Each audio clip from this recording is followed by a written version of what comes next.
of Ali radiallahu anhu that he heard the Prophet sallallahu alaihi wasallam say, beware, a great trial, that is a great fitna, is to appear. Ali radiallahu anhu asked, what is the way out of that trial, O Rasulullah sallallahu alaihi wasallam? The Prophet replied, the book of Allah. In it are instructive narratives of preceding nations and information about things to come.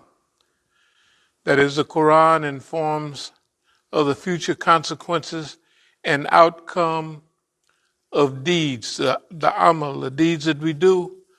The Quran is, we've all read it many times. It's just laying it out.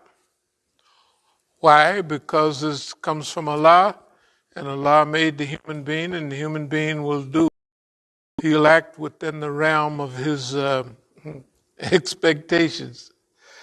This is the deeds and amal, that is works, and moral conduct, akhlaq, to appear in this world and in the hereafter. The Quran contains verdicts about the differences that may arise among you over just and unjust, right and wrong. The verdict of the Quran is decisive, not loose. If a tyrant relinquishes the Quran out of arrogance and rebelliousness, Allah will destroy him. And he who looks for guidance without the Quran will come upon only misguidance. That is, he will remain deprived of guidance of truth. The Quran alone is a strong means of establishing a relationship with Allah subhanahu wa ta'ala, a prudent instruction, a straight path, and a manifest truth which protects man's thoughts from taking wrong inclinations and his tongue from committing distortions. That is, people are induced to change in previous divine books through the tongue and through mispronouncing words in them. But the Quran has been protected by Allah Himself until the day of judgment against distortions. You know,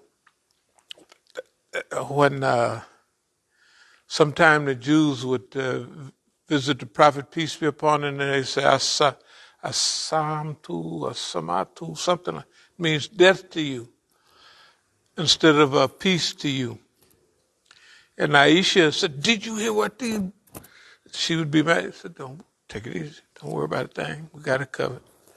You know, by mispronouncing words, putting words in their wrong place, and also making things allegorical that are not allegorical, and just making things that are concrete, more spiritual and what have you. In other words, distorting the meaning. Either by mispronouncing the words, the Quran has been protected by Allah subhanahu wa ta'ala till the day of judgment against all distortions. The scholars will never get satiated with its knowledge. In other words, you know how many times you read the Quran, many, and every time you read it, you say, man, how did I miss that ayat? How did I miss that surah? And of course, you read it 10 times, 30 times, 40 times. I mean, and you say, how did I miss that? I mean, how did I just drive right past that? And you're going to be doing that from now on. Don't ever think that you're going to take notes. I got notes stacked up this high.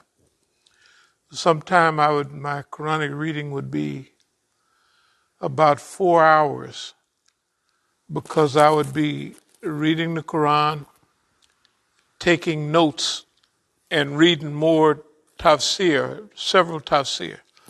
So I have some with Yusuf Ali, okay. But then I have Maulana Muhammad Ali, I have Maulana Maududi, and many, and sometimes it'll take you 3 or 4 hours to go per day to go through that. The scholars will never get satiated with its knowledge.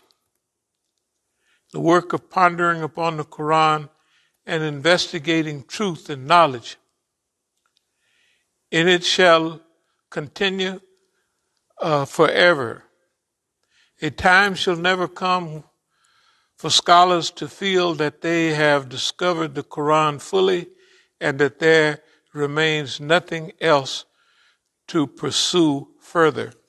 You have read in no history of any scholar saying, I got the Quran down pat and that's it. They all just looking at it and said, man, I got to go over this again and get some more out of it. And every time he come back, he just getting more and more. That's why the book is deep. Okay. To the contrary, the more they advance in their understanding of the Quran, the more earnestness to learn further will they develop. They will feel that they have learned what they have learned is absolutely nothing in comparison with what is still beyond their knowledge. The Quran will never grow old due to excessive reading. Like any book, if you read The Three Musketeers 10 times, you just said, this is it. But all you do, if you read the Quran 10 times, you say, man, I've been missing. And you can't get away from it. That you miss huge swaths of it every time against the books. And the Quran will appear more interesting when recited and more pondering upon more. And the wonders of the Quran, that is, its deep and subtle knowledge and wisdom, will never exhaust. The glory of the Quran is such that when the jinns heard it, they said, we have heard a wonderful recital. It gives guidance to the right, and we have believed therein. He who spoke in accordance with the Quran and the truth, he who acted upon it deserves reward. He who judged according to it observed justice. And he who invited toward it was shown the straight path and guidance. This is in Darimi and Tirmidhi also. This is one of my favorite hadith. It's a little long, but it's, of course, in the book of Dua. I had wanted to talk about our vision for the right now and where we're headed, but a few things come up, and so with your permission, I'd like to go through them because news is this is one of those times. That's all it is to it. So today I would like to go over a little bit of it, and if it seems a little haphazard, just overlook my inabilities. The title of this is the Global Liberation Movement. And so you can consider some of what we say like a docudrama, when it's documentary, but it's a little drama.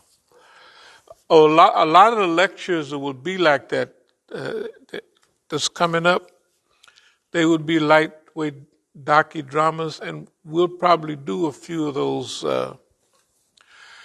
because we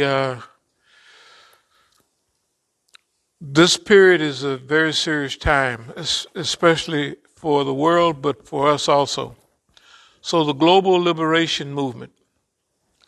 The global liberation movement, we believe, should be pushed by nonviolent assistance right now. Example, we talked before in things at a crucial point. So we talked before about the swarming of Islamic Revolutionary Guards on the water, in the Gulf. And that's becoming very necessary. But swarming actually, and not to attack ships, but swarming to rescue nations like the whole nation of Yemen. Swarming, all they got to do is have people ready to accept. They got blockades, blockade runners. Remember Berlin? Does anybody? I guess nobody would remember that. That was 1949. The Berlin Airlift. The Berlin Airlift was the Russians closed down some of the border. You know what I mean? Remember, it was broke up. Berlin was broke up into 4 sections: French section, English section, Russian section, and who else is missing here? American section. Yeah. So the Russians cut off, since the Americans didn't want to lose too many people, they allowed the Russians, they said, hold it, let them take Berlin. Okay, in a way they wasn't that smart, because when they took Berlin, all of the scientists were trying to defect to the American side. Like von Braun, the space, Warner von Braun. Well, anyway, the V2 rockets, okay, that was Warner von Braun. So the Germans was way ahead in some things, and that was one of them. Okay, they missed the atomic bomb. They missed the atomic bomb because they run off all the Jews. They run off Einstein. They run everybody. Everybody that was working on that type of thing, he run them off and run them over here. That's the way it go. I'm not saying I'm glad he didn't get it, but, whatever. It is what it is. But anyway, so this thing about swarming, we're in a new stage right now, and it's a stage of assistance-like. In other words, the United Nations has gone crazy. But we have to encourage the people, right? Example,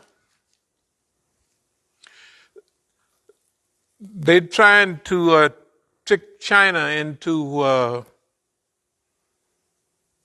France was going to help Australia with a lot of stuff. Yeah. And they mad, they blowing their stuff. That's fine. That shows you where Americans are. And then they French, they probably see them English-speaking bums, they always leaving us. That's fine. But what are they talking about? They're talking about, we're going to try to get, they're going to try to get the Chinese to build more submarines and get them into an arms race.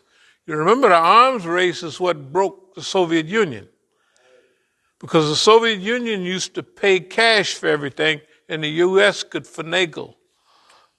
So they got them to face, mano a mano. We'll meet you face to face, and they got them to sink their whole economy in big gigantic weapons, right? Yeah, okay. So what we're trying to let the Chinese know, and we're in a period where people are listening more. Definitely they listening. It ain't like ain't nobody paying no attention. Because during certain periods, see, other people keep score also. You remember the time when there was the Russian press would come through, Japanese press would come through, Deutsche Welle, the German press would come through. They would all be here. They'd be right back there with cameras paying attention because everybody was shocked with, you know what I mean, what was being said, and it was coming out. Okay? We already know what they did. They said, leave that nigga alone, leave them people alone. And anyway, here's what we're going to do. So, with China making certain moves, now you got to remember the world, the tiny tigers in the late 90s, Malaysia, Indonesia, and all of them, they were doing great. That's why they called them the tiny tigers. And the U.S. tripped them up. Remember Japan, like China now is on the move. Remember when Japan bought up Sony and Japan was buying up in the late 80s and the early 90s, Japan was on a roll. Then in 98, they cut Japan's throat because Japan was in this mix. You see? And when we say this, Japan is going to look at what happened and they're going to say, Boss Man did play around with us. Because the way they play it when you watch the news is that Japan made this mistake and that mistake. The U.S. still controlled the flow the flow of trade, and they cut their throat. They sold them all this big property, worthless property, and then it crashed, and then Japan was holding the bag. They knew what they was doing. Okay. Now they're trying to trap China. How? In an arms race. In an arms race. You know, so China will spend zillions of yuan, whatever they call them, on these big monstrosities. Would y'all look up Yamamoto, and if you'll look up Bismarck. Yamamoto and Bismarck. That is the ship, the battleship Bismarck and the battleship Yamamoto. Have you found it yet? Right now, I'm just bringing up a Japanese general in history. I got to type in battleship. Yeah. Okay, but I think that thing was either 68,000 tons of Bismarck. Was the first of two Bismarck-class battleships built for Nazi Germany's Kriegsmarine, named after Chancellor Otto von Bismarck, right. The ship was laid down at the, okay, so what else you want to? Oh, well, the Bismarck was sunk. Oh, okay, let me see. Does it see how it was sunk? Okay. It blasted the hood out of the water. It blew it all out of the water. Yeah, two torpedoes fired by HMS Dorsetshire is what sunk. Yeah, sunk the Bismarck. What about the Yamamoto? Yeah, so What do they say about that boy? That boy was gigantic. it says it was a lead ship of her class of battleships built for the Imperial Japanese Navy shortly before World War II.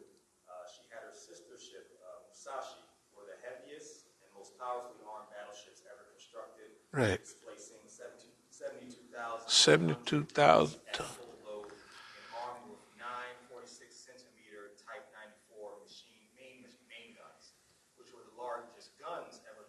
Yamamoto on the ship. Okay.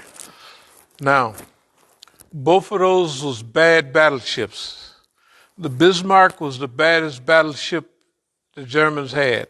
They used to have a song by Horton, whatever his name was, Sink the Bismarck.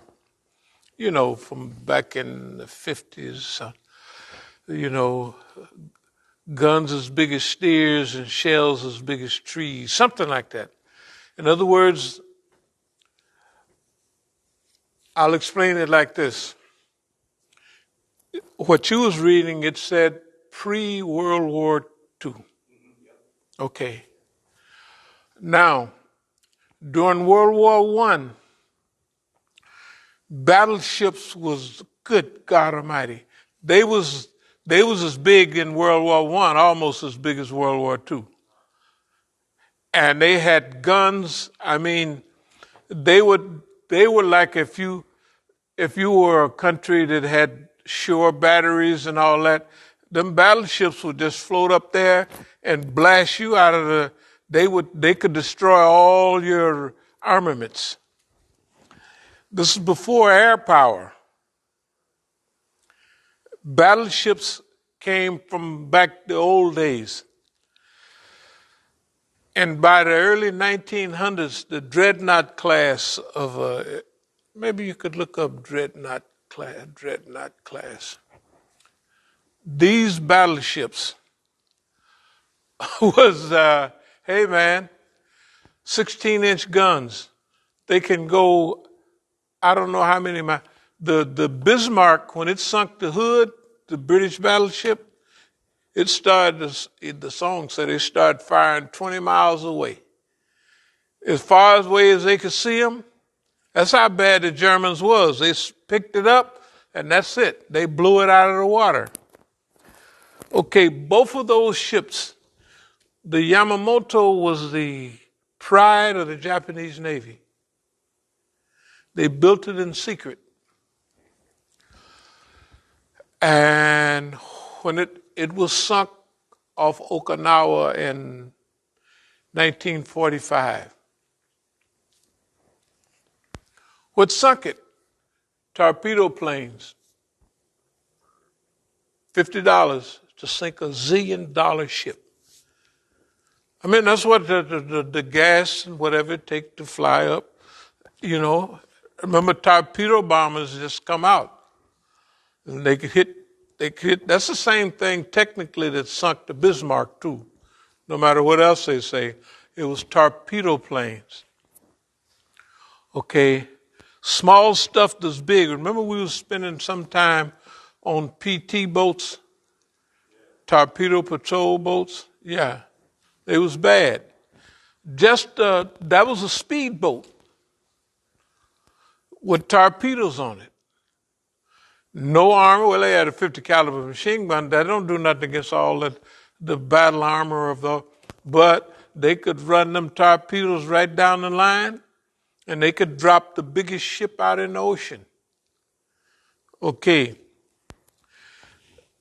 This has to do with not aging, but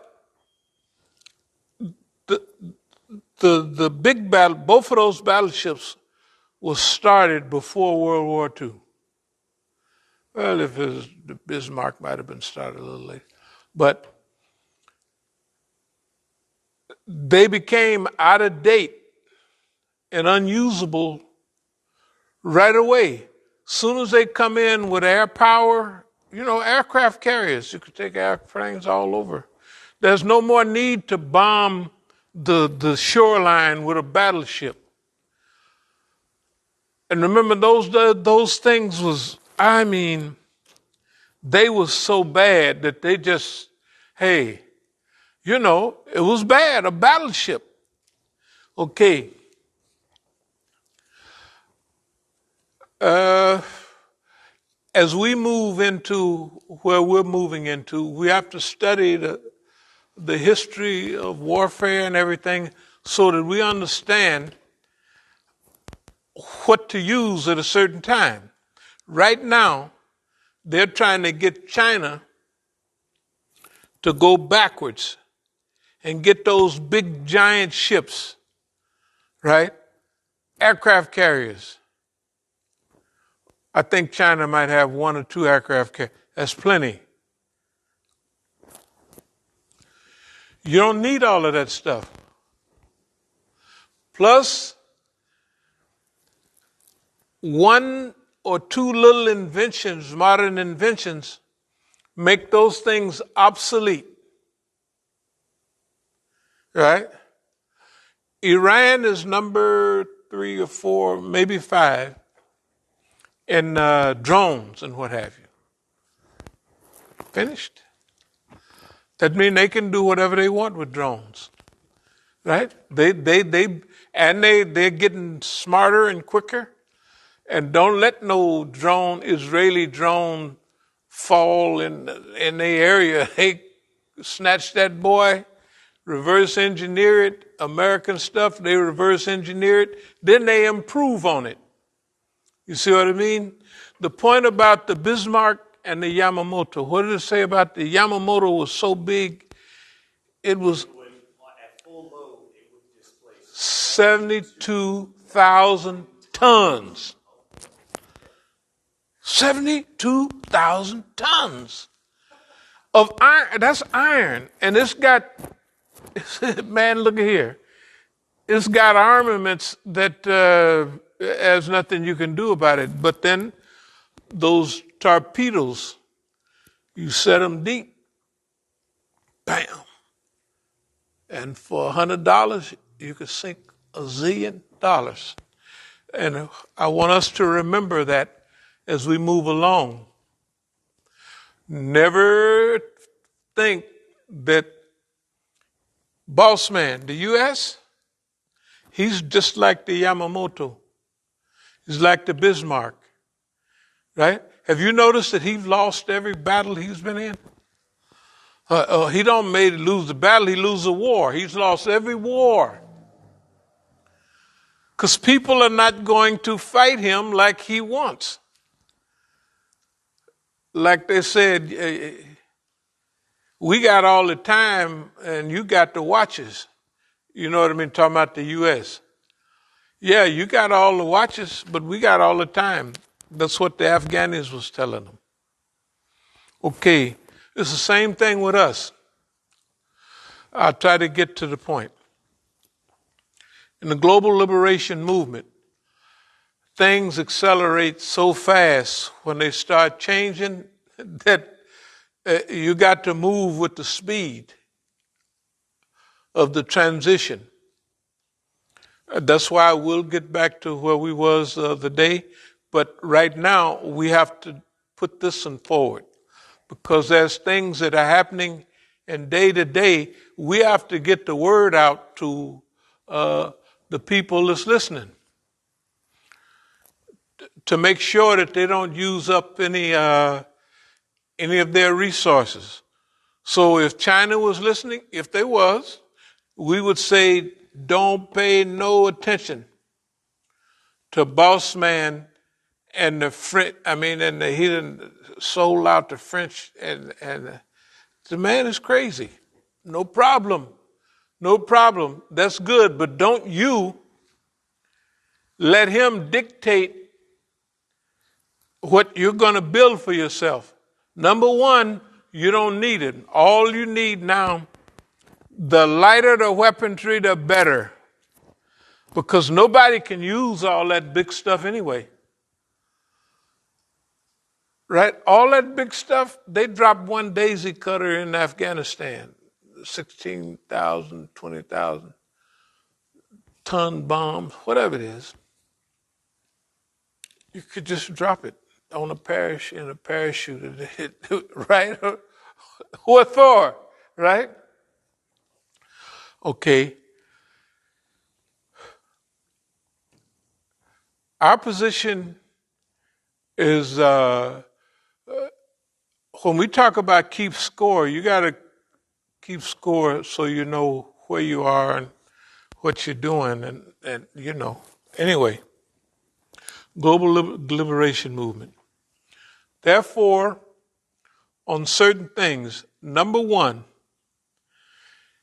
is China should not allow the U.S. and Australia to get it to spend more money. They already built one aircraft carrier or two. They don't need any more because one missile can take them all out, right? And you can't stop all the missiles, right? You just swarm the thing with with firepower, and you got all them billions and zillions of dollars, like the Yamamoto, go to the bottom. Why? Because it was 5 or 10 years past. They built it at the end of World War II, at the beginning of World War II. In World War I, air power was undeveloped. During the period from the 20s, 30s, and the 40s, air power did away with battleships. There was no use for battleships anymore because they could send a little plane over and it'd just bomb everything, right? Battleships is battleships. They was to bomb the shoreline. They was to bomb anything within 20 miles of the shore. They could destroy it. That's what they used to call gunboat diplomacy down in South America. You roll up on one of them battleships and you could control all of the Panama and everything. Anyway, so right now things become, to understand when things become obsolete, you have to be moving fast psychologically. And you can't have a big tie in it. You can't have a big hook in it. Right? If you're the Japanese brass and the German Navy, you're tied to them big battleships. You got wonderful aircraft carriers. The Japanese, that's how they did Pearl Harbor. So they're not in the Stone Age, but the Yamamoto, and then they had another one they was going to build like it. They was building it. I guess it didn't never come out. Or they had two. One, did they say one had a sister ship? Yeah. Yamamoto had a sister ship. Those are that much iron on the water. 72,000 tons. With the armaments, you could shoot it. You couldn't do nothing to it. Right? You just couldn't. Too much protection. But the protection that they was using was for the late 30s or even the 30s. By the time they come up with those aircraft carriers, they're obsolete. Just like that, they're obsolete. In fact, they should have kept them away from battles because of the prestige. When it goes down, when they sunk the thing off Okinawa, it broke the spirit of the Japanese. It's because they had their whole, this thing is too bad to do. But the naval people should have known better. The Japanese Navy was pretty good, but they wasn't thinking on where you're going to put your battleship right in the middle of all that when they're off Okinawa with all that fighting. The flagship?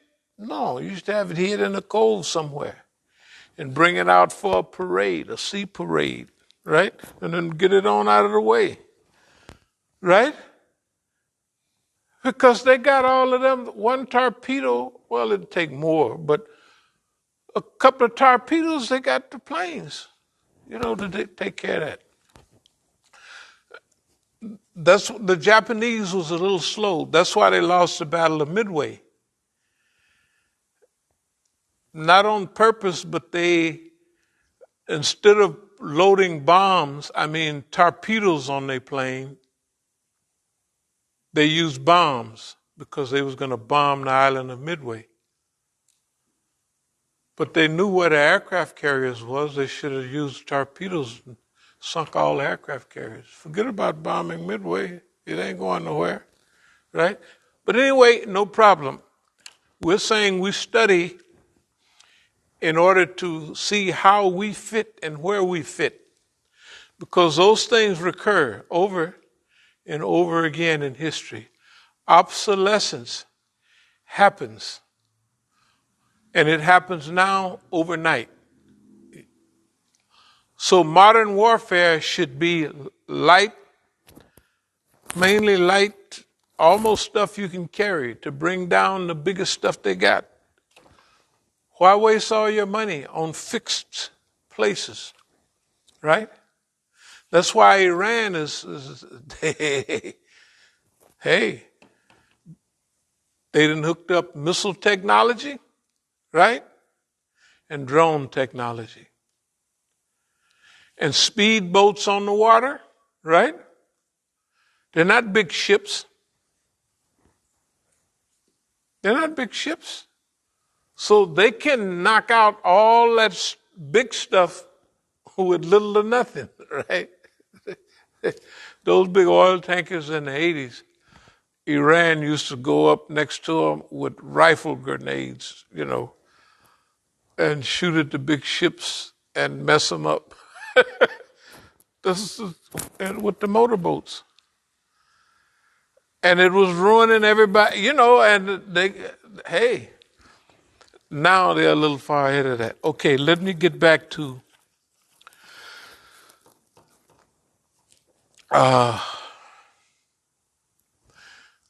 the world is in a serious situation right now. And there are a lot of opportunities right now. There's opportunities and there's challenges all at the same time. So we want to mobilize the world on our side. What do you mean? Well, okay. If we have Syria, if we have Iraq, if we have Yemen, those places have been destroyed, right? We have Afghanistan also, we'll mix in there. So we want to put it out to the world to help rebuild those places. Now, for instance, we could say to the Chinese to tell the Chinese in Malaysia, they're rich, in Malaysia and Indonesia, the people that got all the money out of it, what do they have when they try to make sure black people can go to college here? What do they call it when they have that little system like we get a certain percentage.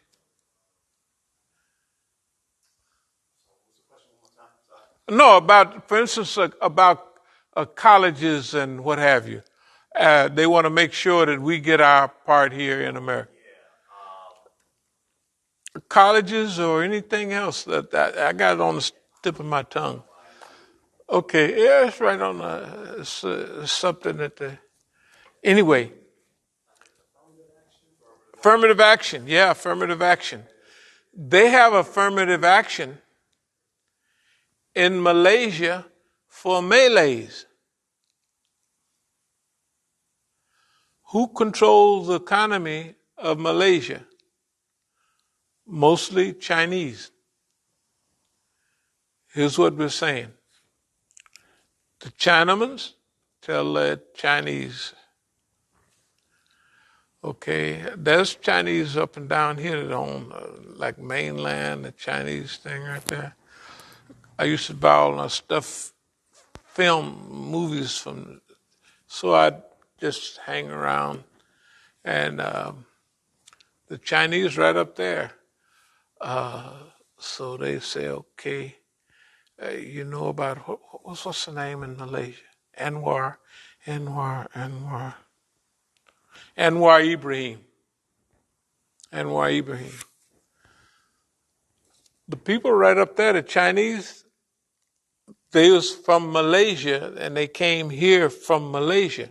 So they say, so they basically, the lady was saying, you down with Anwar. She was talking like discipline, like she understood the Islamic movement. So Anwar Ibrahim is making a move, huh? I said, yes, he is. And just like they know, here's what we're saying. For sadaqah, for zakat,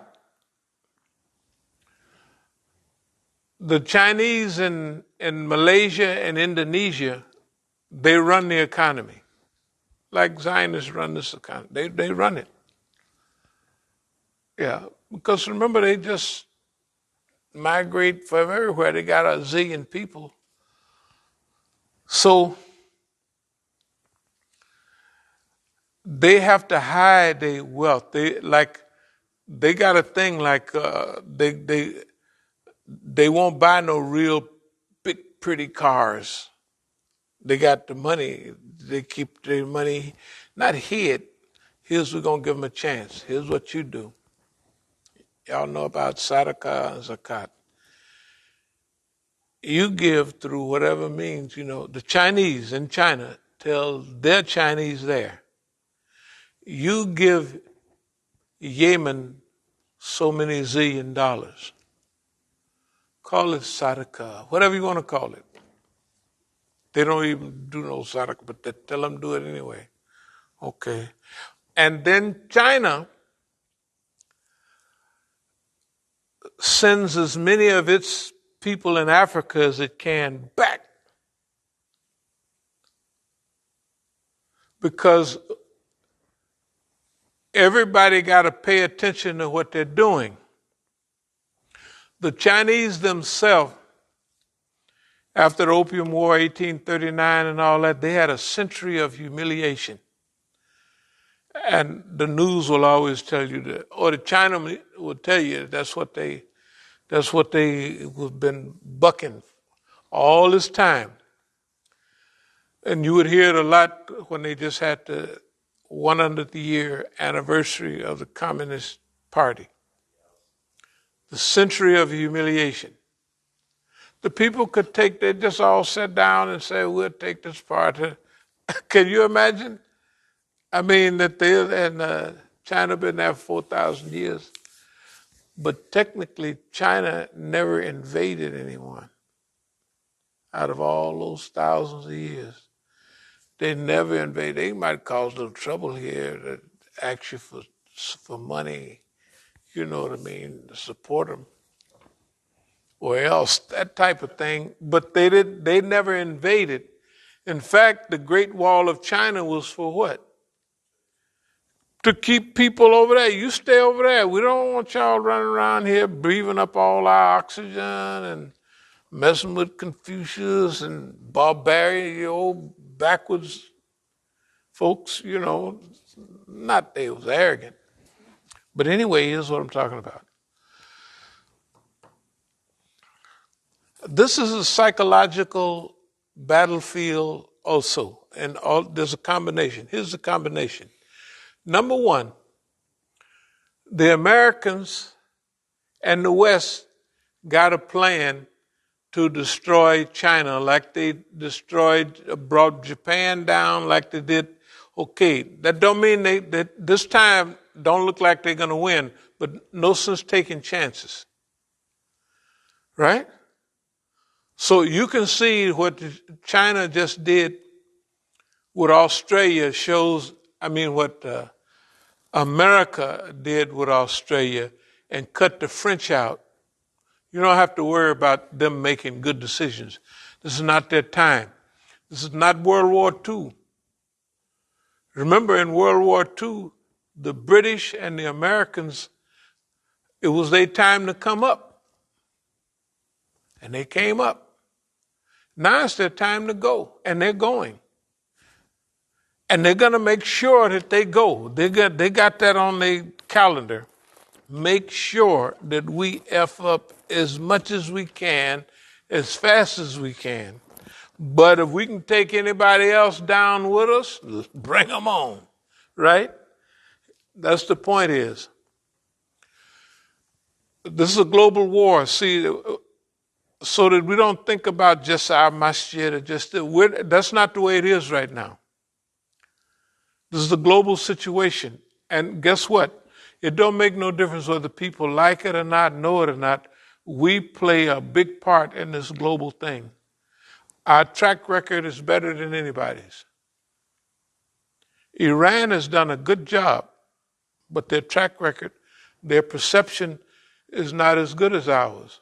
So we can say to the Chinese, or they say, don't get involved. Let them have their stuff. And now, seal up your relationships with everybody. Send the Chinamans in Africa back home. Say, y'all got to go, man. We own it. You don't own nothing. You go, come on back here. If you don't, we're going to send somebody to get you. You know how we do, you know. Yeah. Because you don't teach the Africans how to do their own railroads and all of that stuff. Forget about what you lose. Because this is not a struggle for, I want my part. No. You're going to bring the whole world with you. Between China and between Russia, right? And building up a few more, they'll have probably trouble with India because India love white boy. They like, oh my goodness, I'm telling you, I'm telling you, they got it bad. But that's all right. That's all right. They're not going to be able to cause any trouble because they're too poor right now.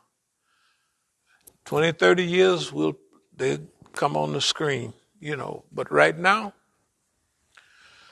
they can help, but they can't hurt a lot.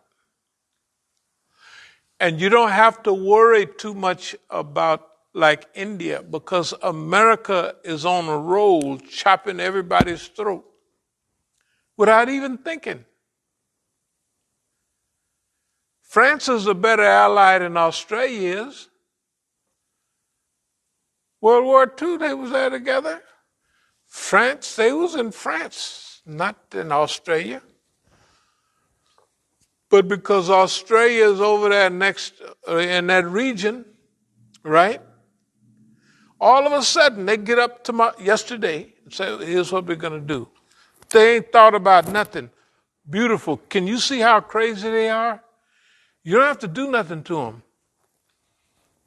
For the weapons that they left behind for Taliban, it was the BBC and others said that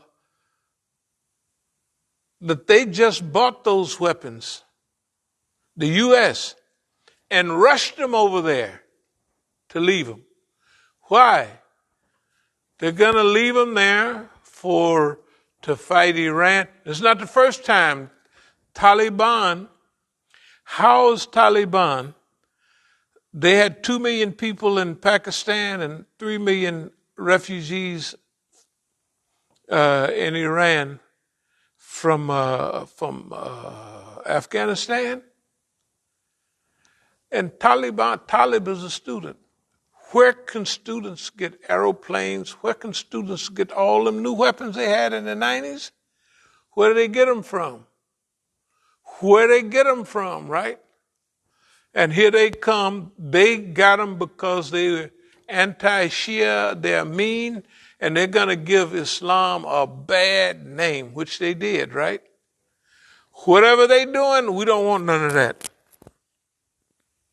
And now they're back. It's so obvious. You know what I mean? It's hilarious. Oh, we got to go. See you later. By the way, I had to think here's some helicopters. You see all of what they're driving. All American stuff with the keys and the doggone thing. They're driving, right? You see them big old things rolling down. They left them behind on purpose. The agreement, we leave these behind, you fight the Iranians. Well, one thing about it, Iranians not sitting back and it'll be more like what we talked about the other day. They'll train, they got their refugee camps. See, Iran, believe it or not, I don't know how many millions of refugees. They said it was 3 million for 40 years. Those people are now Iranians. They've been there for 40 years. Then they got a new crew. All of them have an Iranian education. And they're like any immigrant, third, second grade. And the immigrants here, the parents during our time was all cowardly. Have you heard the young people talking lately? They talking different, like they sound like they're Negroes. We ain't got nothing to be scared of. We ain't did nothing to nobody. You guys, men and women. In fact, the girls is talking so bad, I said, maybe, shoot, that's nice young ladies. Talking out of the side of their mouth, right? Hey, and they're Americans. We're born here. What are you talking about? And that's no, why you treat these people this way? Why are you doing this, right? Okay. Same thing with Iran. Those people, they've been there since the Russian invasion. I used to see them all the time, and when I went down the street, I saw all the workers were Afghanis, digging in the street, and they pay them a regular salary. And in Pakistan, they're sitting in Peshawar in a refugee camp doing nothing. And then all of a sudden, they pop up with all brand new weapons, out of the blue. Anyway, everybody is thinking about what to do. There's nobody sleep on this one. And Taliban, they're not going to get away with anything this go around. They're not, inshallah. Okay, let me speed up so I want to tie in that when you get old, when you get obsolete, obsolescence is one of the signs. Not winning any wars in decades. All of those are signs. And everything you got, you can't use it anyway. Even if Israelis have atomic weapons, they can't use them. Right? Americans have atomic weapons, you can't use them. Right? They just have to make sure, the Chinese and others, that we'll have a light, fresh army. You know what I mean? We're not going into any of that, a defensive type of army. Because all that other stuff, you could stop it with 50 cents. Just push a button and there it goes. A $50, $20 missile will shoot the thing down. Right? Whatever you can put on the water, it'll sink it. Okay. That's and we use this obsolescence in history to show that obsolescence continues. Any new invention makes the other stuff obsolete. Okay. Right now it looks like drone technology and all of that, and upgraded will be able to deal with anything, for the next reasonable period. So we want our allies, or people that may consider us allies, to use what they have correctly. Chinese strategy. They had a good strategy before. The Chinese laundryman, bossy, and they got rich big. It shocked the world. It is. It would shock anybody. That in 40 years you go from flat broke to rains on every family and got everybody broke. Everybody owe you, right? The Americans owe it. They talking about when you owe people money, you can't go tell we gonna whoop you. We gonna do this. You say, but you owe us so many trillion. What are you gonna do? So now here's the thing, though. Use intelligence instead of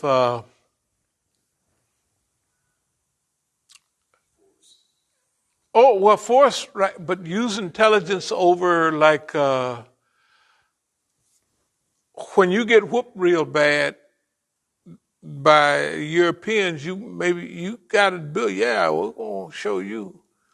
You don't have to show them. You already showed them, right? Yeah. So they didn't already. No. So that's, huh? I thought you were talking about the Americans. Everything they do looks like everything looks like a nail when you the hammer. Exactly. Even white folks say that. Therefore, you don't have to. Nobody has to do anything to boss man. Just get out of their way and let them roll around in the water and shoot each other. They got that. They're doing that already. All you got to do is make duck, stay on the move so he don't hit you. You don't have to prove. Nobody has to prove anything. Now that's part of the thing with Iran and Lebanon. You got to look at the world. The world, they just landed this ship there and they're already distributing the oil and everything all over, and they got more ships coming. Okay, that means Iran is breaking the boycott. Now we have to have a global, what's happening in Yemen is against all human cholera going. Okay, so they got a good thing. What I mean, they got a good handle for the world. So what I'm leading to is global reconstruction. There's so much needed that each one of these countries that are big could choose.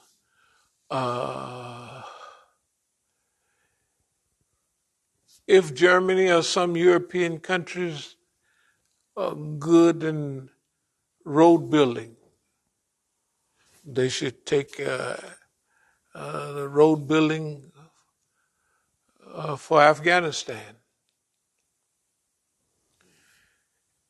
If they're reasonable, they should greenerize Afghanistan. That is, the big rivers that run through, certain amount of dams, pump water to flood all areas, and then it becomes green. Everywhere that they can do that. So what I'm talking about is we need a global reconstruction, but nobody is pushing that. We have to push global reconstruction, not destruction, right? So the Chinese in Malaysia and Indonesia can send wealth, right, to Yemen. Everybody will know the Chinese are telling them to do it. Hey, go ahead. They're Chinese, not Malaysia, the Malays, the Muslims. Okay. See, we're going to do some public relations management too. That's what all of this period is. It's how to get everything you want without firing a shot. It's possible. We've done it. They can say what they want. We didn't slap boss man around. It ain't nothing.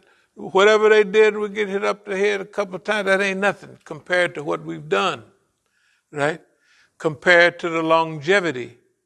compared to the example. Do you think people haven't been watching us to see? Yeah, and what about them? Things will creep in. Their own arrogance. If that nigga can do it, he ain't bad. He ain't smarter than me. That's what, yeah, well, you better get busy, right? You better get busy because you've been hanging out with boss man, and boss man gonna make a dummy just being around that dumb environment, right? They got to get away from boss man is a dummy. It's his time to go. He has nothing he could do about it. So he's going to do everything dumb. And all the Negroes and other people around him, he taking them down with him. That's why we saying, hey, knock yourself out, boss man. We ain't trying to reform him no more. You don't want to do right? Forget you then. We just here's what we're going to do. I'm going to try to speed it up a little bit. But it's a global reconstruction type of thing. For instance, to inspire people to help rebuild Syria. It's been destroyed. Not only rebuild it, but rebuild it like with underground cables, rebuild it where it's rebuilt, right? Modern. To make up for what they've done. Rebuild Iraq, right? Rebuild Iraq. And rebuild it modern. Leave the things that Mosul is flattened, right? Rebuild it.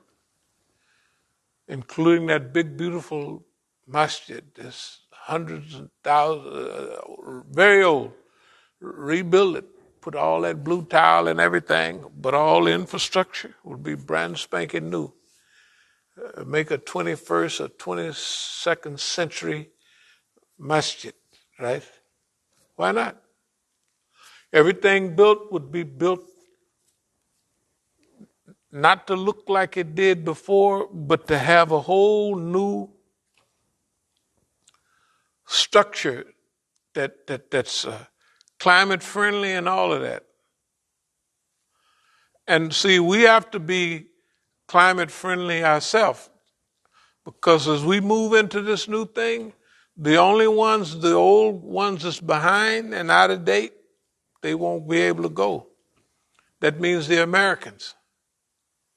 They won't be able to go because they tired. They can't give up the old battleships. They just can't give them up. Even though they've lost every war they've had. With the most sophisticated weapons, right? Since Korea, Vietnam, don't talk about Vietnam. They say they won the Panama with Noriega, there's 10 people in Panama, right? At least 10. I used to live there. So there's a few. It's a little strip, it's at least a mile wide, Panama. So this is a new time. It's our job to call people to this new arena. Why? Because we've been here all the time. We've been thinking about it, talking about it, and nobody else, everybody is some of the people are doing a very good job. But Iran, and especially China, they could make a few mistakes. We'll prove to you, because you can hear it in there. Leave boss man alone. Just make him respect you enough. But here's the new line.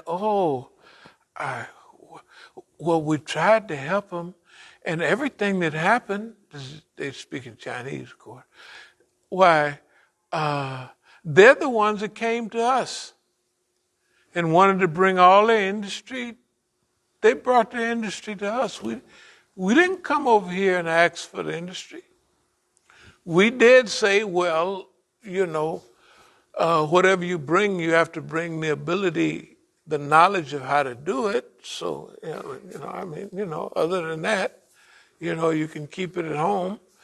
And we picked up a few things here and there, but what have we done to America? Right?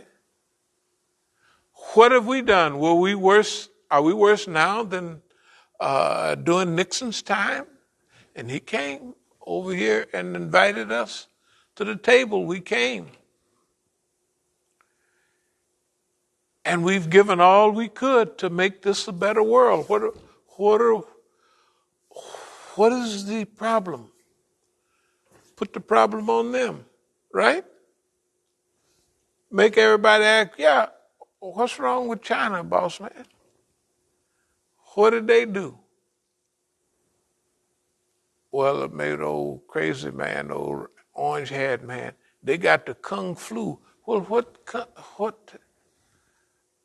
We don't even have no. How did we so-called get it started and then we don't have none of it?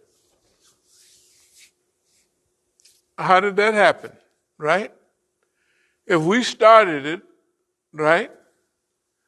How did, in other words, not the Chinese laundryman, that's the old days, but a little dose of it. Oh, bossy, bossy. You know what I mean? Not where you have respect, but playing the psychological game. Everything, and use media. The Chinese media, Chinese satellites, they can satellite the whole world. You see what I mean? They can put satellites out there where they can't cut off, and they can bring everybody on board. Right? And they could switch from this American brainwashing to real intellectual. You notice when you watch the Chinese news, it's better and more educated. And I mean, they're actually. You can tell that it's not entertainment value. They really trying to educate you. I watched a technology conference they had. The footage and how they talked about how they went from a small number of vendors Right. to now it's 500 vendors Right. at this technology conference. And you could see the evolution. Yeah. Of their technology, of their robotics, of their AI. Shoot, man, all that stuff, they zillions of years in front. Right. Why argue? Why argue with boss man, right? Oh, we've been trying to help. Oh, not the Chinese laundryman. That's old Hop Sing them way back long time ago. The youth could do that. I don't think this generation could do that. The Chinese generation, they got to do it. You got to do what's good for you. What I mean is, Right. I don't think the youth could Humble themselves. No. Okay, you got to remember, not. This is not humility. This is like saying, why are you attacking us? What's the problem? Let's solve this problem. Put it all on him. This is psychological. This is jujitsu. I think they could do that. That's what I'm talking about. No. They, and remember, if you take, the Chinese diplomats are all excellent in the language that wherever they are, they know that language back and forward. We got to just help them. Look, we come up in this society. In order to be here today, we had to have some sense. It don't make no difference whether people like it or not. We have to share a little bit. The Chinese could not reconstruct themselves to fit in the mold where we're coming from. They couldn't do it. Okay? But there are certain techniques and there are certain stages. They have a network, intellectual network, and all of that that's really unbeatable. But there's a small percentage of things that would help them go a long way with what they got. Okay? And so, who can help them in moderating their behavior than us? Moderate your behavior. Why? This is how you beat boss man? This is his children. Boss man's children are like this. You don't have to worry about them. All you got to do is you're on the offensive on what you're doing and on a psychological defense. And, well, we're just trying to get by. We're trying to be good human beings. All just a bunch of crap. Just put it out, right? And get everybody on board. So that when you turn on the channel, see, they cannot block. China is not, they got good programs on TV, right? But now get it to where everybody is, you see the Chinamans is working a little bit with the Africans, and they got better stuff in with them than they do with anybody. Bring in the world now. Bring in the whole world so that the world will be eaten with chopsticks, but they'll think they're forks and knives. That's right. I'm saying. Now, and for us,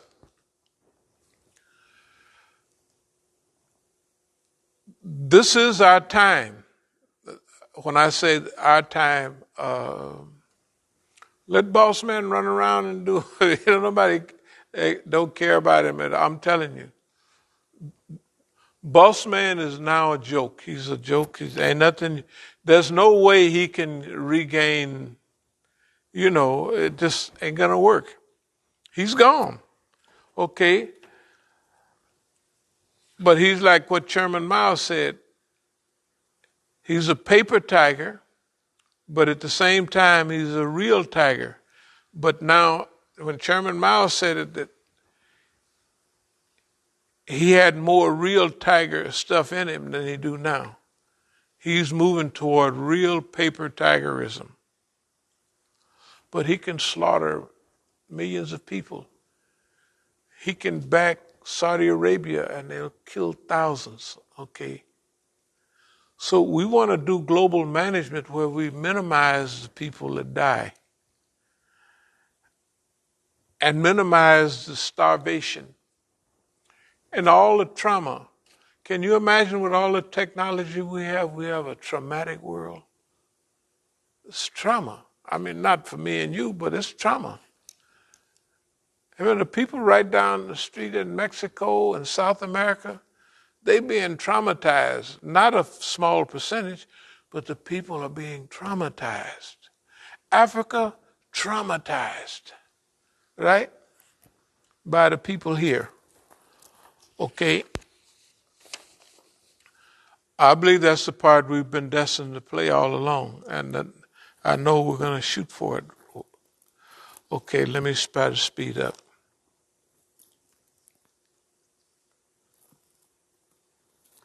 Any lessons from longevity protracted? Okay, we'll do with that.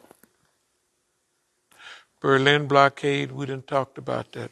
Blockade running, the Berlin blockade was 1949 when the Russians closed down that part of the world. So America had all them C-47s. They just flooded, they just flew it. Man, they had all them planes left over from World War II and just flew over everything. And pretty soon the Soviet Union just dropped it. Okay, global support, mobilize peaceful force of blockade runners. We just talked about that. The blockade runners will be all peaceful. This is all peaceful. Blockade runners in the Gulf. They won't allow medicine in. Can you imagine? Into Yemen? Well, we're just, there's countries around where you stock up medicine. right there in Iran or in Lebanon, wherever you want, and we'll run it through to all the people that need it. Right? We'll run those boats. I mean, just imagine the speed boats. They don't have enough boats to watch that whole area. So we'll just blockade run. We'll swarm them, just like swarming everything else. So No, basically, you're saying that the one who has the biggest navy is no longer the power of the seas. the United States. Well, wasn't that always the case, that the one who had the biggest navy basically controlled? Yeah, the U.S. Navy, but well, really the ones that had big navies were all island nations. Britain is an island, the British Navy. Japan, that great navy, Pearl Harbor and all that. Japan is an island, basically, right? Okay. So island nations that didn't have access to oil and all of that stuff, that's what made them powerful. When they got big a little bit and they wanted to oppress people, they had to do it with a navy. So the Navy took care of commerce. They managed the sea lanes and all of that for commerce. Remember, Greenwich time goes right through London because London used to control, when they hooked that up, it was then. All the things that we have, modern stuff, we have standard time. Why? Because they had to run the railroads and you had to have a standard time. They didn't have no standard time before. You just looked up at the sun and you set your watch. Everybody had, you could ask what time you got. 3 o'clock. Well, I got 2:49. They ain't nowhere close, right? But when you get a standard time, when you get railroads running, it has to be a standard time. This, you know what I mean? And we're going by that, and you have to set your watches. Well, at that time is Greenwich time, or whatever it was. Okay, daylight saving time, all of that stuff. All right. The point about the sea lanes and all of that, in this case, deals with blockade running. The Americans cannot bring their whole navy into the Persian Gulf unless they're crazy. I mean, good God Almighty. You couldn't get out. It'd be worse than Pearl Harbor. You can't get out in time. And, you know, if they want to do that, that's good. But they're not going to bring too many ships into the Persian Gulf. Maybe 1 or 2. Because it's a trap. You can't get out unless you go by Iran and Oman. The point is that there's a way to solve world problems. The United Nations is against hunger. Everyone has a right to this, that, and another, right? And they're not following none of it. They're not following it. We're saying that now we're gonna implement that. In other words, if we don't implement it, it'll never be implemented. The United States and its friends have been using the UN to run the world. They've done a bad job. It's like the U.S. is now like we're all sitting at the table and Daddy, he gonna eat up all the food. There ain't nobody else. He ain't giving nobody else. You know, that's America. He's sitting there and everybody, France is over here. Everybody saying, well, boss man, you know, a little bit of mush or something. What I have needs, you know. And it's unconscious. This fool don't even realize what he's doing. He don't realize if you got France, that's your old friend. You know, when these boys was boxed in over here by the British, who pulled them out of the fire? France. Remember Yorktown? The French Navy. I've heard about that. No, the French, well, they had the French and Indian War. We'll talk about that later, but I'm talking about France was an American ally. That's who pulled them out of the fire. Remember Britain and France always at each other's throat? When they needed them, the Americans, you think they'd have won the whatever it is they got, what they call it over here. Without France, it's not possible. Okay? And at the same time, thank you very much that you turned on me and now you're working with Australia. What has Australia ever did for you? Sent you a couple of kangaroos to your zoos, that's it. Right? Right? Can you imagine what the French are saying? What's wrong with you, man? And then y'all come pull us out of the fire when the Germans was 40 miles from Paris. There come the Americans to help them. And Negroes did most of it. They don't show you that, but there's tons of Negroes. Right? So, the United States have lost its way. We've been telling everybody all along. Okay? Now we have to all these things that we're talking about. I won't say all of them, but here's what it is. See, we don't have a dog in this fight, but everybody else do. In other words, everybody is looking at the world from their point of view. How can they help me? That's what China is doing. How can we get all of for us? That's not the world we're living in anymore. That's not the world we're living in. You know, when you think now, you got to think about everybody else. That's the world the way it is, right? That's the world the way it is. So China's not doing bad. It's not doing bad. Iran's not doing bad. Lebanon is not doing bad. Well, Lebanon is physically doing bad. Yemen, Syria, all of those are doing physically bad, but they're positioned. One of the sure signs that everything is going our way, because all of those are still there and they've destroyed their whole country. Iraq is destroyed. Babylon is destroyed. It's gone. It's just a few little buildings left.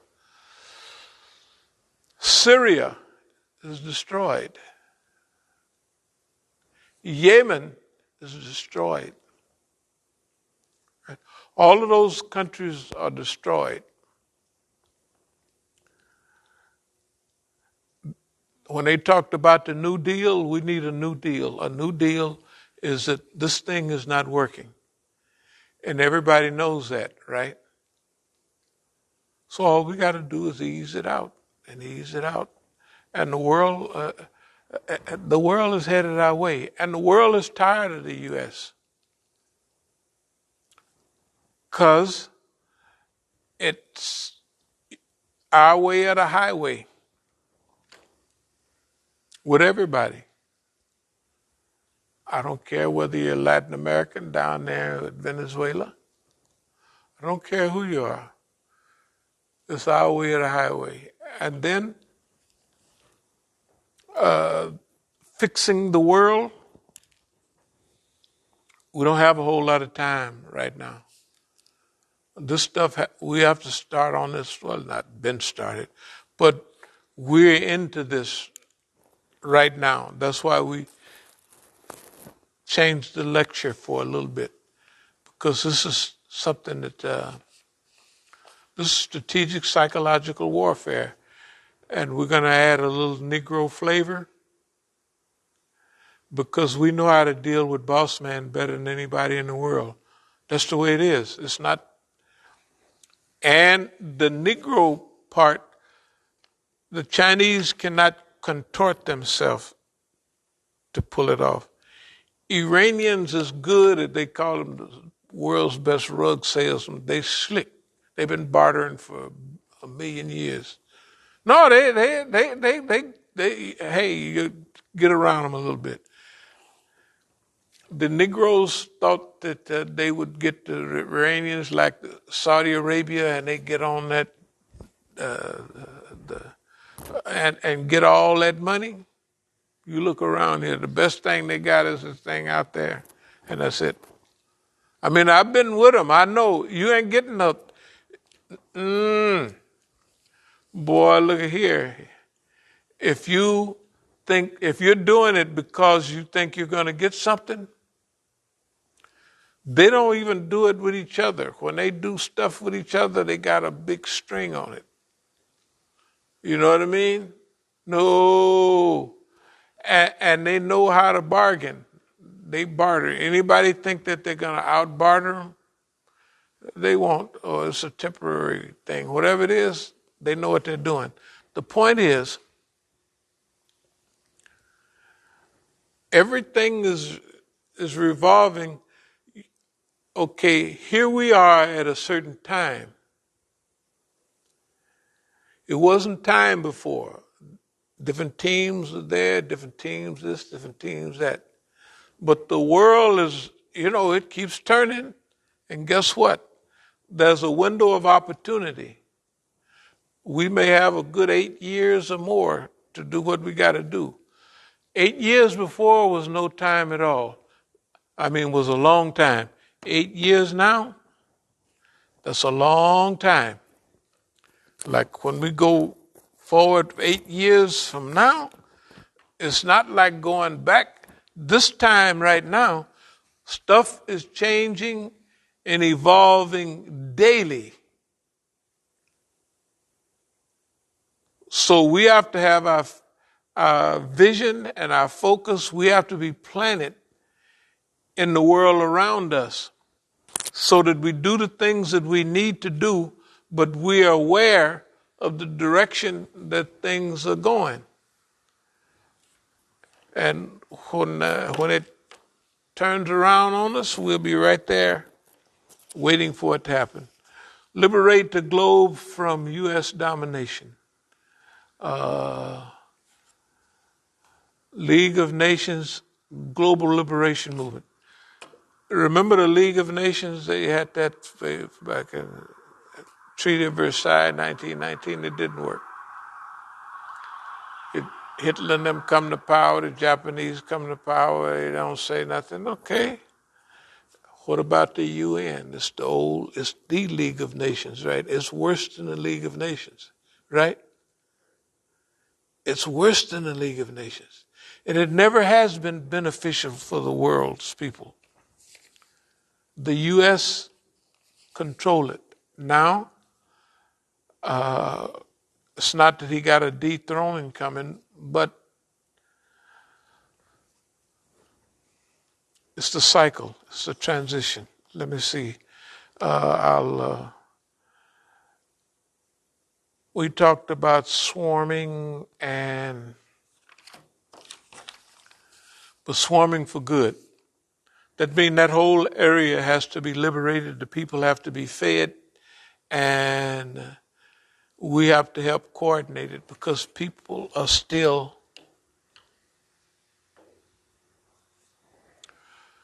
acting in their own interests a little bit.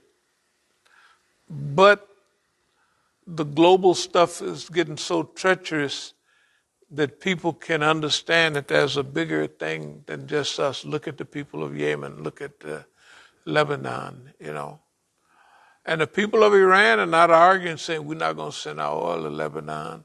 We're not going to do this. We need the money ourselves. Because it's coming along. Okay. We'll talk about the Nazi policy of State of Israel later. Strategic defense.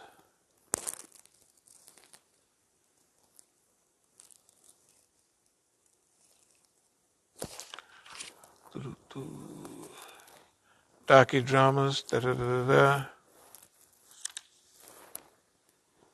blockade runners. Okay. Poor boss man. Boss man on the line, everybody can see, at least we can.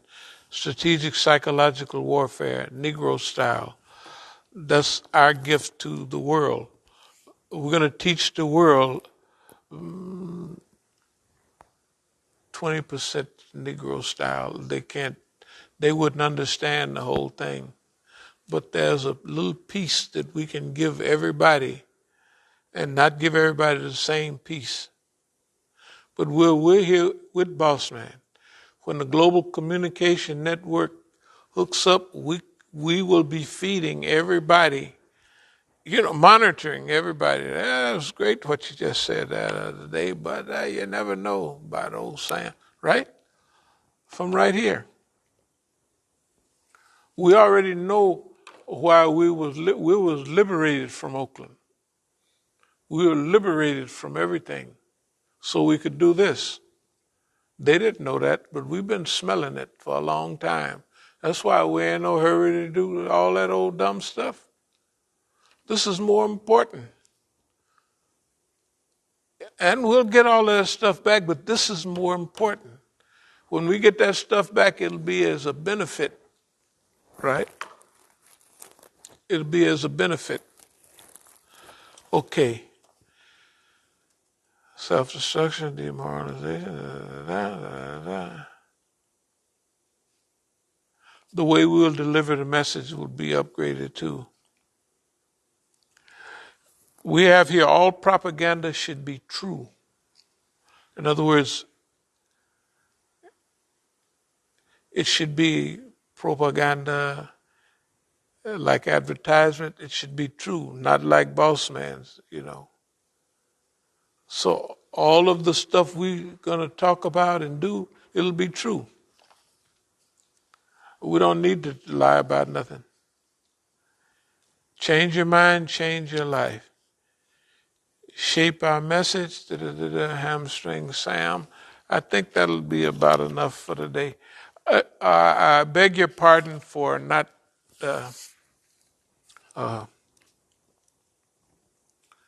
putting this stuff in order, but I hope it made a little bit of sense. And let's see.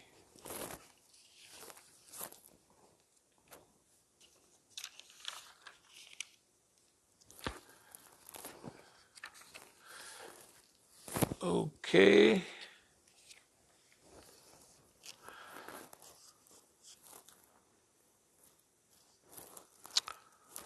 So we open with dua, we'll close with dua. Abdullah ibn Umar radiallahu anhu narrates that the Prophet sallallahu alayhi wasallam said, the hearts of human beings get rusted as iron does by coming in contact with water. He was asked, O Prophet of Allah sallallahu alayhi wasallam, what is the way to clean the rust of the heart? He replied, frequent remembrance of death and the recitation of Quran. And others say close to that, there's a polish of the heart, and the polish of the heart is the remembrance of Allah. Maybe one more right quick. We'll see what. Aisha radiallahu anha relates that the Prophet of Allah sallallahu alaihi wasallam said, whoever specializes in the Quran and is thus able to read the Quran well and with ease by memory or by looking at the book will be in the company of respectable and faithful angels.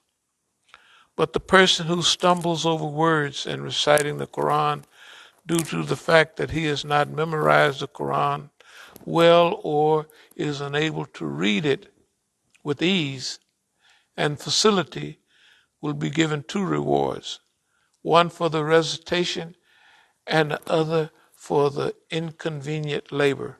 That's in Bukhari and Muslim. Yep, that's us, of course. Yeah,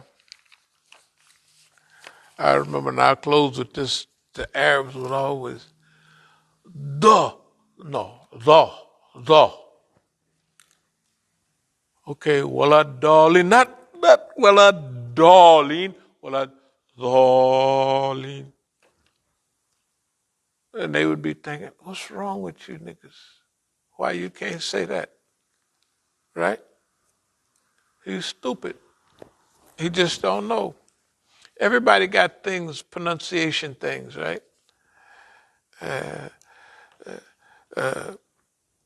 Arabs got, what's that sign say there? It says no barking, not parking, barking. Bebsy.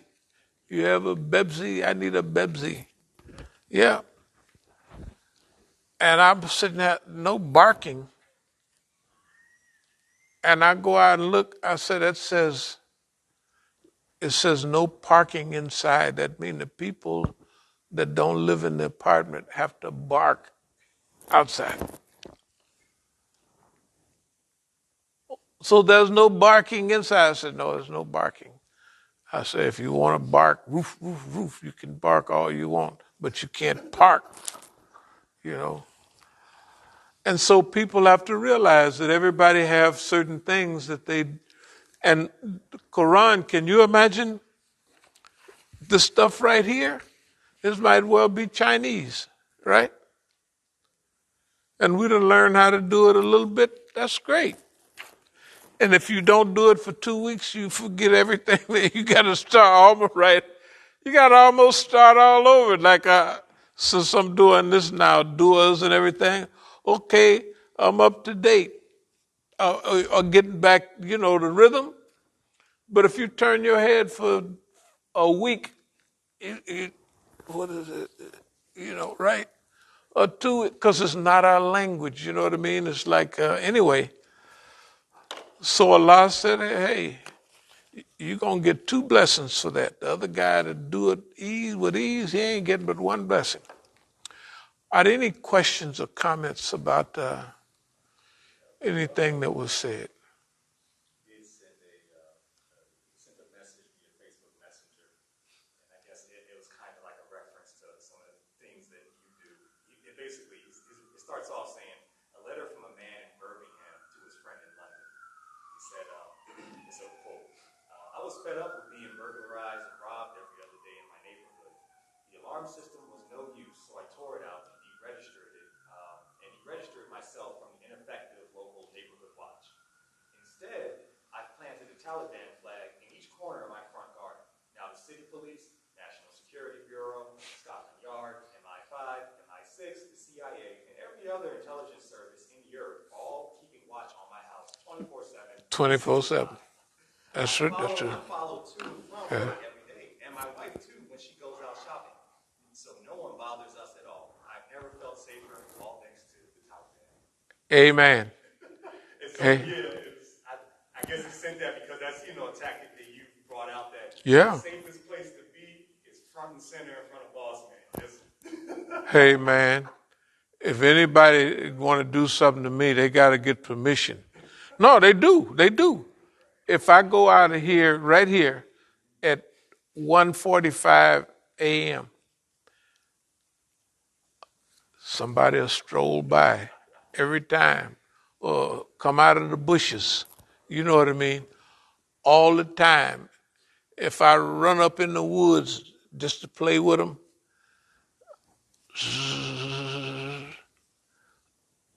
if I get down to do, remember last year I was saying I popped down twice to do some push-ups? Like maybe something was wrong. And then they realized wasn't nothing wrong. They was embarrassed.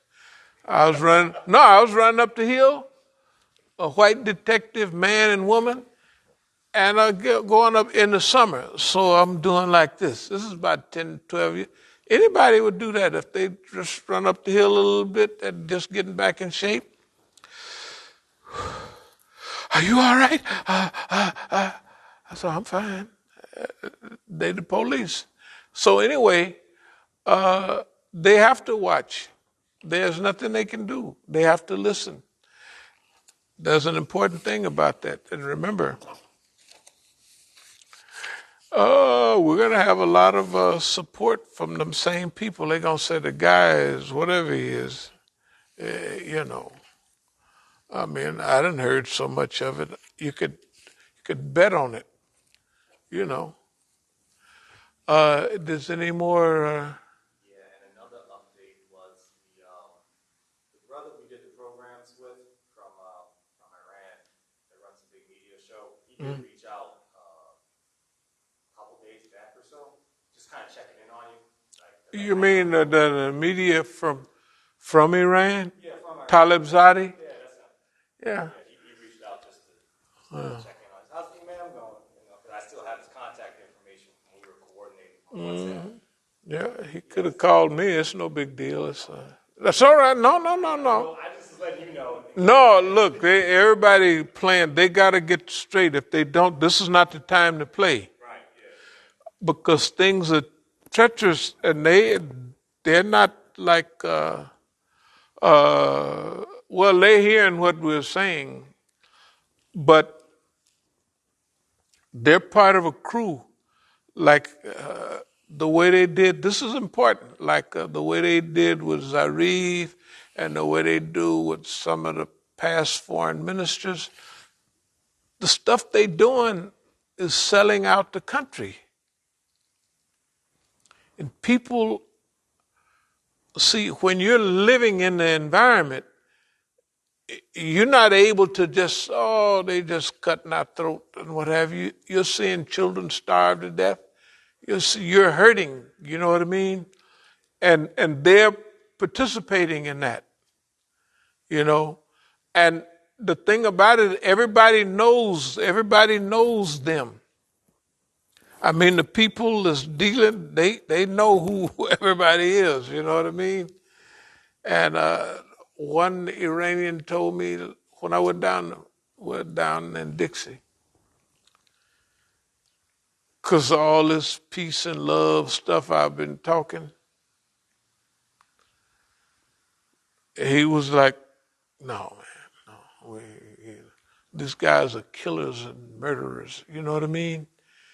And, so hopefully we'll have the right kind of influence. But there's some people that don't have our attitude, and they be mad, you know what I mean? But anger is not the solution, and hatred is not the solution. I'm not going to say what is, but it sounds like LOVE. Yeah, this don't sound right. I'm telling you, this is just crackpot stuff, man. Hey, and who thought we was going to wind up here? You know what I mean? With that.